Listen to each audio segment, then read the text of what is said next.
بسم اللہ الرحمن الرحیم۔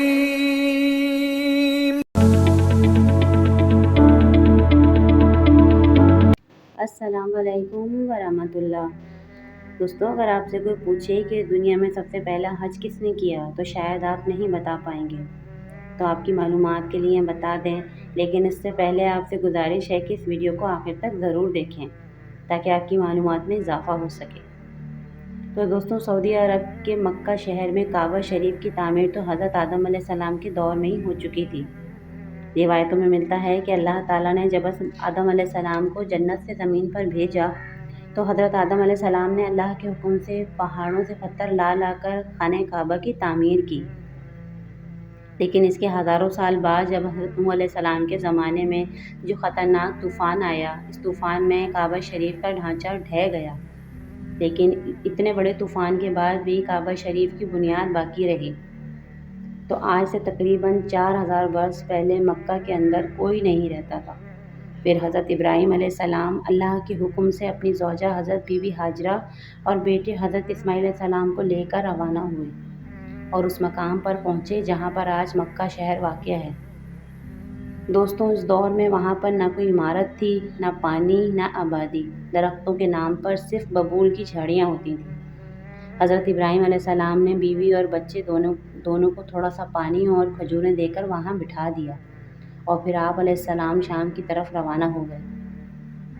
حضرت ابراہیم علیہ السلام جب دوسری بار مکہ تشریف لائے تو قیام نہ کیا، لیکن جب تیسری بار تشریف لائے تو حضرت اسماعیل علیہ السلام سے فرمایا کہ بیٹا، اللہ تعالیٰ نے مجھے ایک حکم دیا ہے۔ تو حضرت اسماعیل علیہ السلام نے کہا تو اللہ کی اطاعت کیجیے۔ تو حضرت ابراہیم علیہ السلام نے کہا کہ اللہ نے مجھے ایک گھر بنانے کا حکم دیا ہے۔ گھر کی تعمیر شروع ہو گئی۔ حضرت اسماعیل علیہ السلام پتھر لاتے جاتے اور حضرت ابراہیم علیہ السلام بناتے جاتے۔ جب تعمیر ذرا بلند ہو گئی تو حضرت اسماعیل علیہ السلام ایک پتھر کو اٹھا کر لائے جس پر کھڑے ہو کر حضرت ابراہیم علیہ السلام نے تعمیر کیا۔ اسی جگہ کو مقام ابراہیم بھی کہا جاتا ہے۔ یہ باپ بیٹے دیوار کو اٹھاتے جاتے اور دعا کرتے جاتے کہ اے پروردگار، تو اسے قبول فرما، بے شک تو سننے والا ہے اور جاننے والا ہے۔ انہوں نے گھر کی تعمیر میں نہ مٹی نہ چونا کچھ استعمال نہیں کیا، پتھر کے اوپر پتھر رکھتے جاتے، نہ چھت بنائی نہ دروازہ۔ اس کے بعد مختلف زمانوں میں مختلف حکمرانوں نے بیت اللہ کی تعمیر کروائی، قریش نے بھی تعمیر کروائی۔ کہتے ہیں کہ اس وقت حضرت اسماعیل علیہ السلام کی عمر 20 برس تھی۔ جب حضرت ابراہیم علیہ السلام بیت اللہ کی تعمیر سے فارغ ہوئے تو ایک ایسا پتھر لانے کے لیے کہا جو طواف کی شروعات میں نشانی کے طور پر استعمال کیا جانا تھا۔ یہ پتھر حضرت جبرائیل علیہ السلام ابو قبیس کی پہاڑیوں سے لے کر آئے۔ حضرت ابراہیم علیہ السلام نے اسے اس مقام پر رکھ دیا جہاں پر وہ اب تک قائم ہے۔ روایتوں میں آتا ہے کہ یہ پتھر بہت روشن تھا۔ حضرت جبرائیل علیہ السلام نے انہیں تمام مقامات بھی دکھائے۔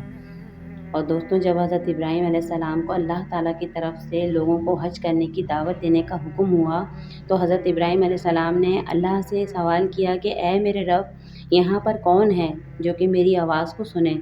تو اللہ تعالیٰ نے فرمایا کہ اے ابراہیم، آواز دینا تمہارا کام ہے اور لوگوں تک پہنچانا ہمارا کام۔ تو حضرت ابراہیم علیہ السلام ابو قبیس کی ایک چوٹی پر چڑھ گئے اور لوگوں کو حج کی دعوت دی کہ اے لوگوں، اللہ تعالیٰ نے ایک گھر بنایا ہے اور تم پر حج فرض کیا ہے، لہٰذا تم اپنے پروردگار کی آواز پر لبیک کہو۔ پھر اللہ تعالیٰ نے حضرت ابراہیم علیہ السلام کی اس آواز کو اتنا بلند کر دیا کہ اس آواز کو دنیا کے ہر انسان نے سنا، یہاں تک کہ پیڑ پودوں نے بھی سنا، جس کی وجہ سے پہاڑ اور پیڑ پودوں میں بھی یہ خواہش ہو گئی کہ وہ بھی خانہ خدا کی زیارت کریں۔ اللہ تعالیٰ نے ابراہیم علیہ السلام کو حکم دیا کہ وہ اس گھر کو رکوع و سجود کرنے والوں کے لیے پاک اور صاف رکھیں۔ علماء کرام کے مطابق حضرت ابراہیم علیہ السلام کے اس اعلان کے بعد ہی صحیح کی شروعات ہوئی اور سب سے پہلا حج بھی حضرت ابراہیم علیہ السلام نے ہی ادا کیا۔ روایتوں کے مطابق رسول اللہ صلی اللہ علیہ وسلم نے فرمایا کہ اللہ کے اس گھر پر رات دن 124 رحمتیں نازل ہوتی ہیں، 60 رحمتیں طواف کرنے والوں کے لیے، 40 نمازیوں کے لیے اور 20 اللہ کے گھر کی دیکھ بھال کرنے والوں کے لیے۔ حضرت حسان بن ہادیہ فرماتے ہیں کہ ہم نے رسول اللہ صلی اللہ علیہ وسلم کے اس قول پر غور کیا تو معلوم ہوا کہ سب رحمتیں در حقیقت طواف کرنے والوں کے لیے ہیں، کہ وہ نہ صرف طواف کرتا ہے، نماز بھی پڑھتا ہے اور خانہ کعبہ کی طرف دیکھتا بھی ہے۔ ظاہر الکروی لکھتے ہیں کہ خانہ کعبہ تقریباً 11 مرتبہ تعمیر ہوا۔ حضرت شیس علیہ السلام نے تعمیر کیا، حضرت ابراہیم علیہ السلام نے تعمیر کیا، عمالقہ نے بنایا، جرہم نے تعمیر کیا، قاسی نے بنایا، قریش نے بنایا، حضرت عبداللہ بن زبیر نے تعمیر کروایا، حجاج بن یوسف نے تعمیر کروایا، سلطان مراد نے تعمیر کروایا۔ دوستوں، آپ کو بتا دیں کہ جس دن خانہ کعبہ کی تعمیر مکمل ہوئی وہ دن بہت برکت والا تھا۔ اس دن بہت سے غلاموں کو آزاد کیا اور بہت ساری بکریوں کو ذبح بھی کیا۔ تو اب آپ کو معلوم ہو گیا ہوگا کہ خانہ کعبہ کی تعمیر کس کس نے کی اور سب سے پہلا حج کس نے کیا۔ اگر یہ ویڈیو آپ کو پسند آئی ہے تو اس کو آگے ضرور شیئر کریں۔ اگلی ویڈیو تک کے لیے مجھے اجازت دیجیے۔ السلام علیکم ورحمۃ اللہ۔